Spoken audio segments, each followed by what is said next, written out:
everyone. Today we are here to uh, talk to one of the biggest names in Indian speculative fiction, Indra Das or Indra Pramit Das. I think he uses both names. Uh, so Indra Das is the writer of speculative fiction, including The Devourers, uh, The Last Dragoners of Bowbazaar, and a lot of short stories. He's the winner of the Lambda Literary Award, and his work has also been nominated for the Locus Award. He's also edited a collection of short stories, Deep Dream. So, would you like to talk a little bit more about your work, The Last Dragoners, or any of your other? Sure. Thank you, everyone, for coming here. Um, Instead of talking about the book, I think I'll just read a little bit. I'll read the first chapter, which is very short, and then we can head into the questions. I have a memory of my grandmother showing me the strange flowers of a tree, quite unlike anything I'd known to be real. We were standing in a garden, a cloak of chill mist thrown over it and embroidered in the gold of the dawn sun. The tree, or bush, was quite small, low to the ground. It looked like it was dying in an autumnal wilt, its thin, curling branches bare, except for the desiccated brown seed pods that hung heavy in the hazy air. My grandmother gestured for me to come closer, to see how the trunk and branches were covered in a fine fur. In her soiled hand, unwrinkled by the later toll of time, she took one of the dried brown seed pods, or flowers or fruit, hanging above me and gently lowered it so I could see. It wasn't a seed pod at all. With practiced care, she nudged open the curled, broad leaves, unwrapping it to reveal what was inside. The broad petals of the pod were the brown wings of a creature that fit gently in the pink cradle of my grandmother's palm, like a bat. Its tail was the thin stem that connected it to the branches of the tree. And curled inside the embrace of its own wings was the contracted body of the beast, its 6 limbs clutched to its torso in insectile fragility, its sharp and thorny head like a flower's pistil, the curled neck covered in a dew-dusted mane of white fur like the delicate filaments of a dandelion seed. The gems of its eyes were left to my imagination because they were closed in whatever deep sleep it was in. It's a dragon, I said, to encase the moment in the amber of reality. Yes, it is, said my grandmother with a proud smile. Whether this was pride at me or the little dragon whose papery brown wings she was touching, or both, I can't say. Here we call it the winged rose of Bengal. It was the most beautiful thing I'd seen in my life. I remember the immensity of happiness I felt looking at this flower-like fetus of a dragon growing off a tree tended to by my grandmother, knowing that dragons were actually real and grew on trees, wondering if people knew. I couldn't really believe it, which is why the memory became a dream. I convinced myself it wasn't a true memory because dragons don't exist. Why didn't I ask my grandmother about it later, my family? Of course, I did, and they said, dragons aren't real, you had a dream. If the dragon tree was a real thing and my family had the privilege of caring for such a marvel, why would they only show it to me once when I was young, just old enough to know about dragons from books and cartoons and movies on pirated VHS tapes? Dragons aren't real. I told myself I'd made them real in this dream because my father had written about dragons in his short career as an author. I was too young to read his novel, The Dragoner's Daughter, at the time, but he'd still read me a few passages. And because I'd read his time-yellowed copy of Tolkien's The Hobbit many times and imagined Smaug in the sky-stretched shadows of monsoon clouds. The dragons I saw hanging from those trees were nothing like what I had imagined, though. I know now that forgetting and remembering is a cycle I've relived many times, a snake eating its tail. Thank you. So, if you'd like to know more about this book, it follows Rue, a boy who seems to come from nowhere. He comes from a family of so-called dragoners, but he isn't really a part of that culture in a direct way himself. He's more on the edges of it. So this book deals with the theme of belongingness, identity, etc., memory, and one thing I find really interesting is that this is a book about dragons, but dragons are not just dragons. There's like a lot more to it. Same as the same way in the Devourers, the Devourers is about a man in Kolkata, a professor of history, who comes across a mysterious man who claims to be half werewolf. But these stories about dragons and werewolves are not just about dragons and werewolves. They are about a lot more than that. So could you just talk a little bit about the way you wrote these fantasy creatures to represent something that's more than what you'd expect from fantasy? Well, I mean, in all honesty, I expect a lot from fantasy. I mean, Yeah. I grew up reading Yeah, fantasy. I don't uh, mean to like downplay it. I Your understand. I understand what you meant. Yeah, absolutely. So when I wrote The Devourers, I kind of it started in college.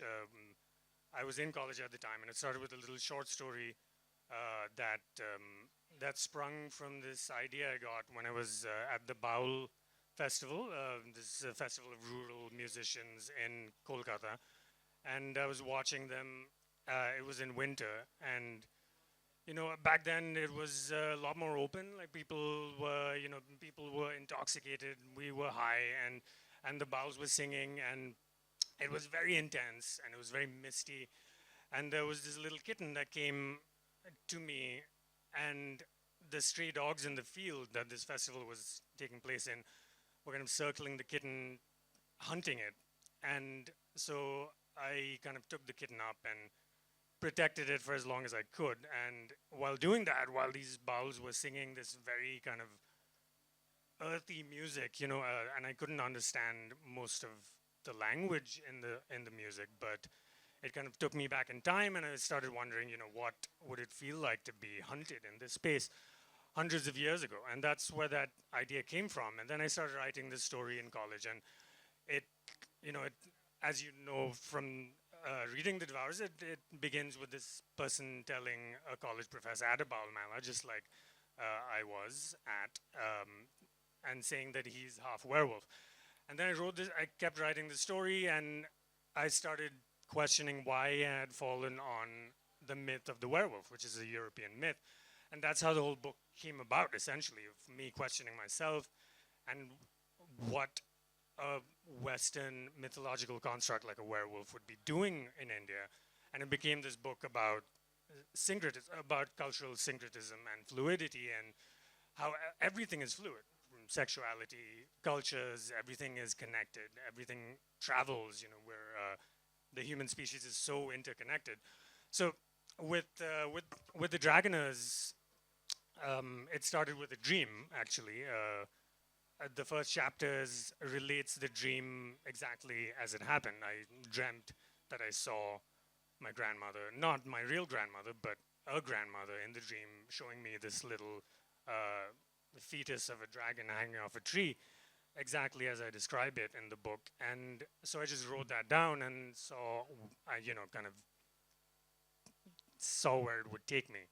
And once again, the dragon is, at least the word dragon is a Western mythological concept, but as with shapeshifters and the Devourers, this is a construct that exists across cultures. Where we have dragons in East Asian mythology and Western mythology. We have Nagas here. So once again, I started to explore what that kind of syncretism might mean.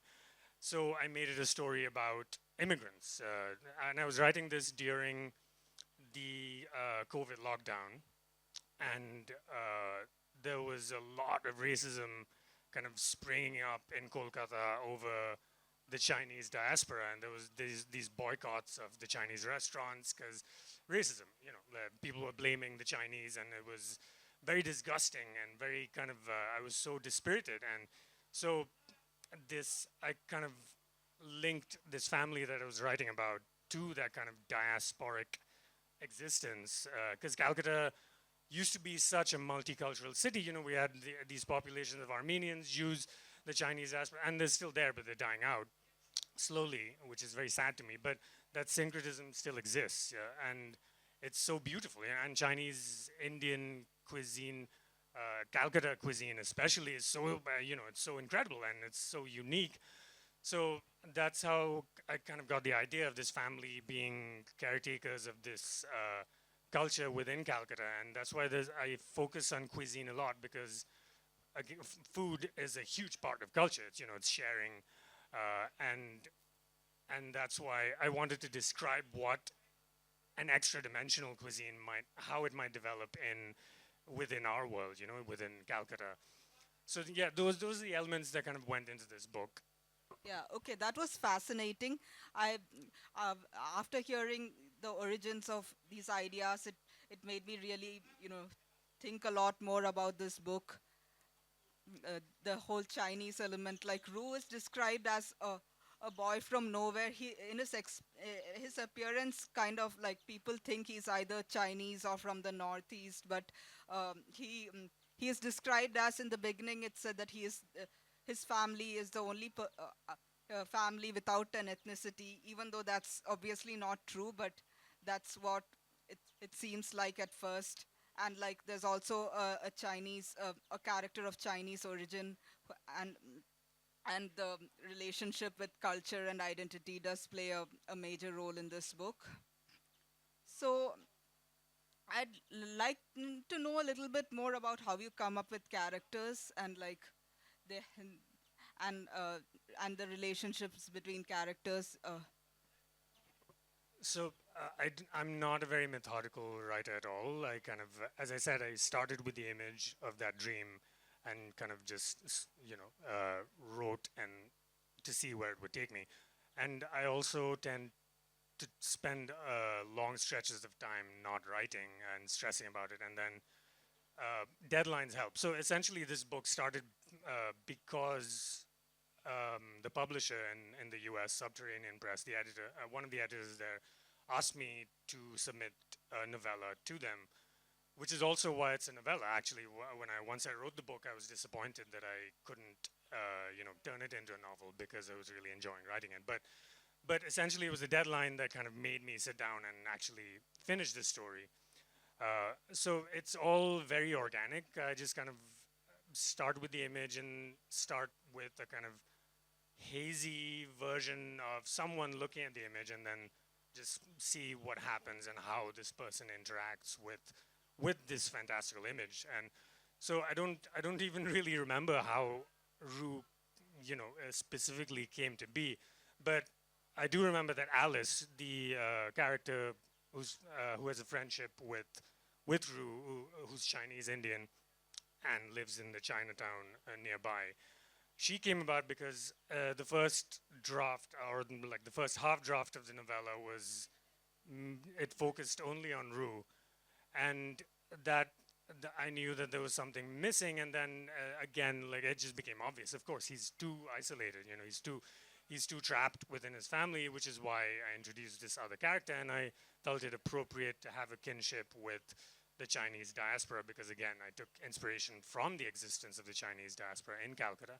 So that's how Ru came about, and again, it was just very organic, and from there, just kind of seeing how the two characters interact, I just wrote various scenes. But it takes a lot of kind of trial and error. I wrote a lot and deleted a lot of scenes of them, and just to try and grasp their character. And then, of course, it also became clear that Ru is queer, is genderqueer, and that is something I think I keep coming back to very often, because when we see queerness in Indian writing, or even in writing in general, in fantasy, it's usually about characters who have already come to realization about their queerness, and I seem to enjoy writing about characters who haven't yet realized that they are queer. Even in The Devourers, you see the same thing, and it happens in many of my short stories as well.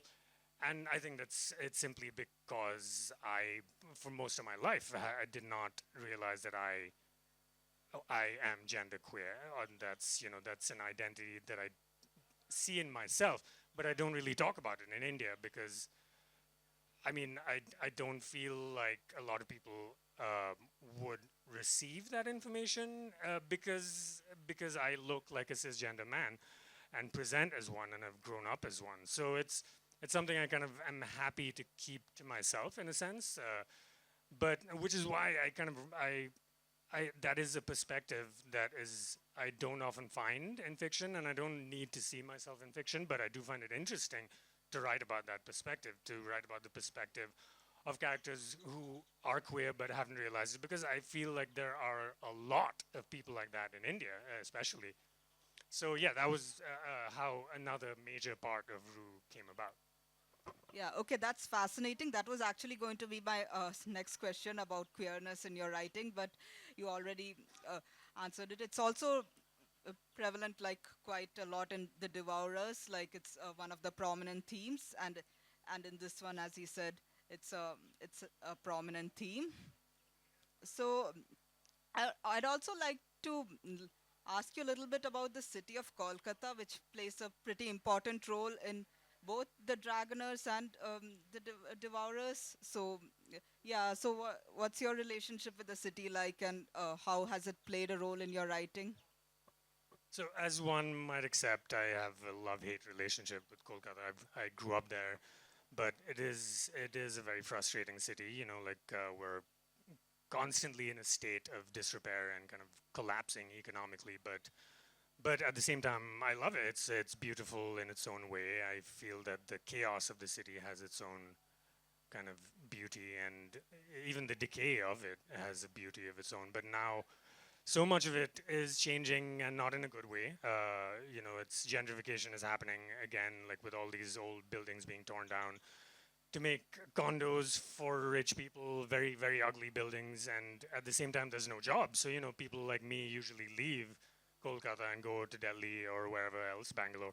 And so I don't have a lot of writer friends in Kolkata. Most of my friends are not writers there, which is sad because Kolkata was once known as a cultural center and a place for artists, but it doesn't feel like that anymore because there aren't any jobs for writers and artists to survive on in Calcutta, and the only reason I can stay there and be a writer and not make any money is because I live with my parents and I'm a caregiver, and so I'm very grateful for that.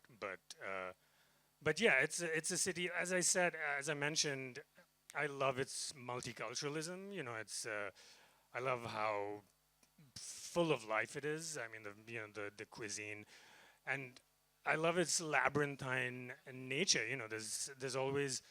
It's not a very when you speak of when tourists come to Kolkata, there isn't a lot to see essentially, but if you like just explore, there's so much under the surface. Like it's very Byzantine in that way. It's kind of a sprawling mess, and that appeals to me as Borges was a huge influence this on this book, even though it's not a lot like Borges' story.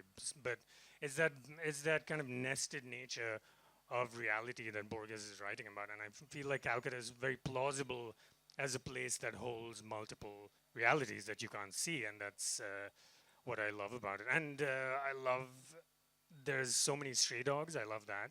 Like this kind of abundance of not wild but almost wildlife. So yeah, Calcutta is always, and Calcutta isn't written about a lot in fantasy fiction, so it always gives me a kind of pleasure to include it in the kind of metropolises of fantastic fiction. Yeah, that's really interesting. I really liked hearing about like when you compare it to Borges and stuff. That's really interesting.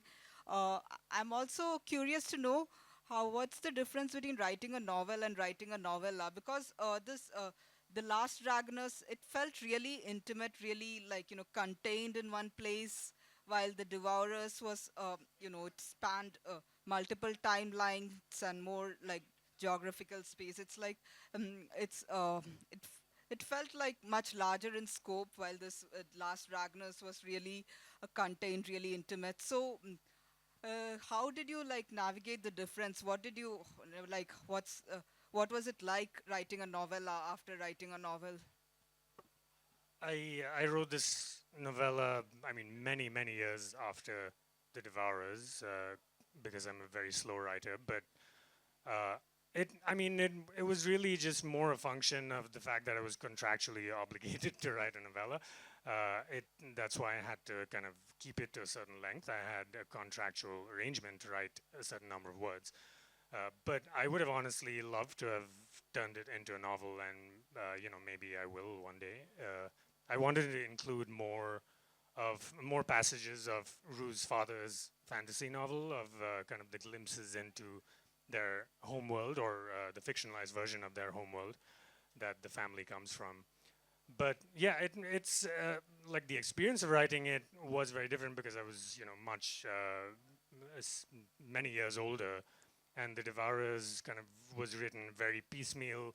It started with a short story, then I wrote another little novella in college, and then kind of developed those into a novel later when I was doing my master's at university, and that was my thesis. The Devourers was my thesis novel, Okay. and so it was the draft of The Devourers had various pieces from before, but then I just kind of wrote the first draft with those pieces in right at the last moment before my deadline, like in a few months. But then again, it took years of kind of rewriting, submitting to agents, etc. So that was a very sprawling process. Whereas Dragoners, I wrote in like a very short period of time. So we seem to be like running out of time. So I'll just ask a few quick questions. So, what do you think about like the role of speculative fiction and the place of Indian and South Asian speculative fiction in general? What do you think about the current scene with speculative fiction? Do you think um, do you think there's like more potential for it, and what the scope of what it can do, especially in a South Asian context? Can you elaborate a little bit more on it? Yeah, there's always more potential, of course, because our publishing infrastructure isn't really very supportive of speculative fiction. Uh, we don't have a lot of editors who are kind of within that field of expertise. Our like the Indian expertise in science fiction, fantasy, and that kind of genre work usually lies in critical writing. Though even that is shrinking now because papers are kind of not really paying attention to that, especially with the advent of generative AI. It's a mess. But there's so much potential. We have many writers, working, and I can only speak to the Anglophone part of our tradition. But recently there's been Tashan Mehta's The Mad Sisters of A.C.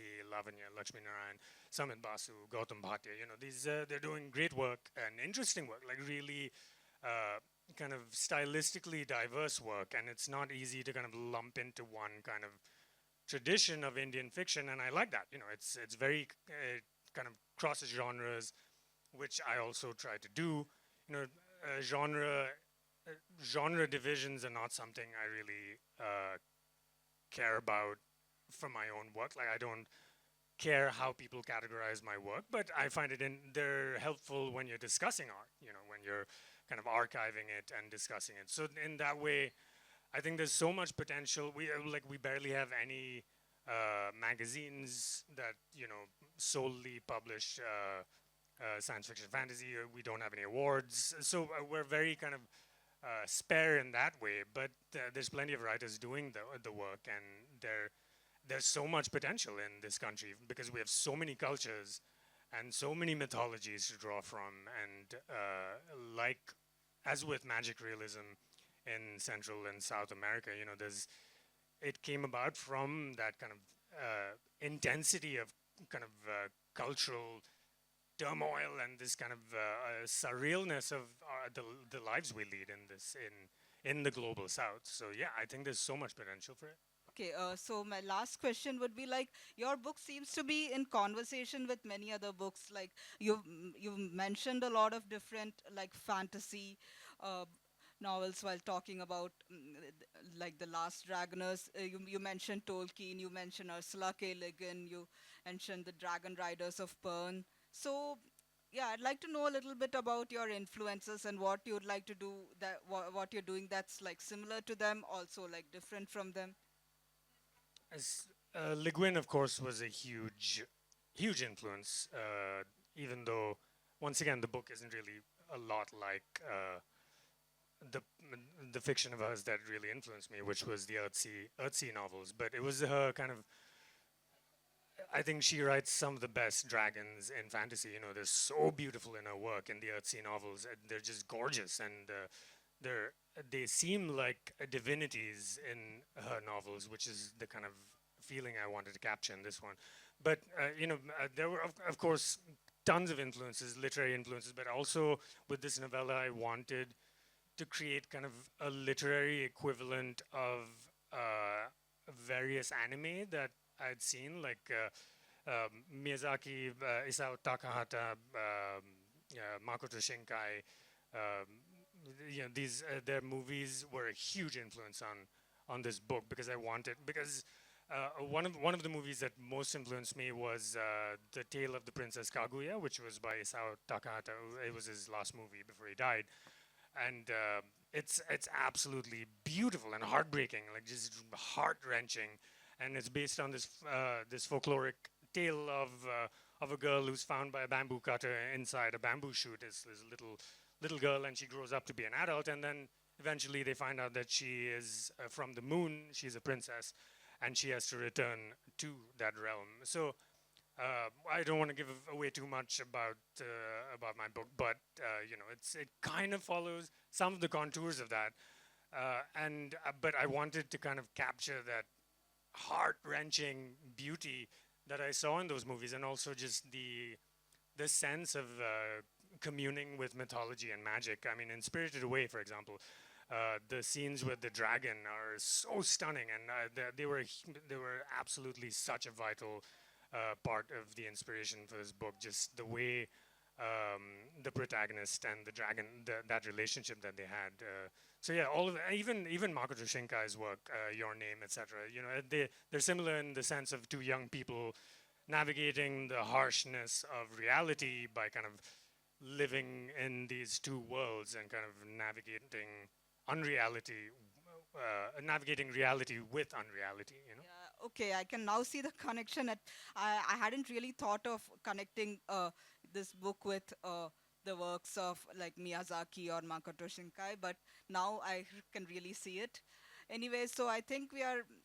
Shall we open it up for a question, like to the audience questions?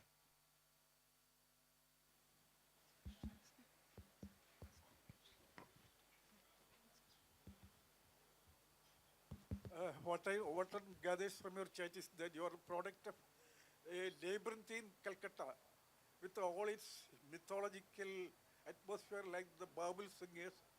What about your early childhood memories of Babel singing, Sachitre films and Manicol films? And what is the contribution of George Borges? What is the influence of George Borges on you? Could you please elaborate on your early childhood experiences on speculative fiction? So Borges's influence isn't explicit in this work because it doesn't resemble his fiction very much, but it's the sense that Borges captured of reality being unstable, of our reality holding multiple realities. You know, that's what I love about his work, and he creates this sense of the mundane being kind of a womb for magic and for mythology, and that's how his work influenced me. And also because, I mean, he was one of the early writers that I read who kind of traded in the fantastic outside commercial fantasy. Because the first fantasy that I read was commercial fantasy, like the Sword of Shannara, etc. You know, there was all those massive multi-volume series that we grew up in the 90s with, and so, but then you read across genres afterwards, and it kind of you have multiple influences. And as for Ray, Ray's films again are a huge influence on me, but again not explicitly. It's just the texture, the texture he captures of Bengal. I want to bring that to my fiction, to the world of genre, to the world of fantastic fiction. Because Ray was very much a realist. Well, at least in most of his movies, not all of them. But I love blending realism with mythicism, with magic. Like I want my stories to feel plausibly lived in within our reality while still communicating with the magical. But when it comes to in the book, as you notice, a lot of the influences that Rue talks about are Western, their Western books, Western movies, which is how I grew up. I went to an English medium school, and for whatever reason, we were exposed to a lot of Western art, and that's how I grew up. And I also, grew up with Bangla fiction and Bangla folk tales and whatnot. But for some reason, I just really fixated on these movies from abroad and books from abroad. And so, that gives me a sense of being, it gives me a strange feeling of being kind of a foreigner in my own country. And that is also something I navigated in this book through Rue, because he feels like he doesn't belong within India, that he feels like he's not an actual Indian, and he feels like he's not an actual man, and as he's supposed to be, which is also how I feel. So all these threads come together, and that's why I wanted to talk about. I wanted to focus on someone growing up with Western art within India, because again, that is not a perspective that is necessarily seen a lot within our fiction. So I just think it's interesting that we have this kind of very naughty relationship with the West, because and the reason I was exposed to so much Western art is because of imperialism, of our post-colonial kind of global situation where the West basically pillaged and plundered the world, and now they are the imperial core culturally, which is why. And then there was liberalization of India, and look where that's gotten us. So there's a very fraught relationship that we have with Western art. But I also didn't want to bring my own awareness of that fraught relationship into Rue's perspective, because Rue is very young. When I was growing up, I didn't have that awareness. I barely had it. I had some awareness of that, and it was actually studying sociology in school that kind of brought me to a coming of age when it comes to the global South's relationship with the West and imperialism and colonialism and racism, etc. But Rue is, he's very isolated. He doesn't have that perspective, which is why I don't get into all of that and just kind of focus on his love for what he's growing up with. I hope that answers your question.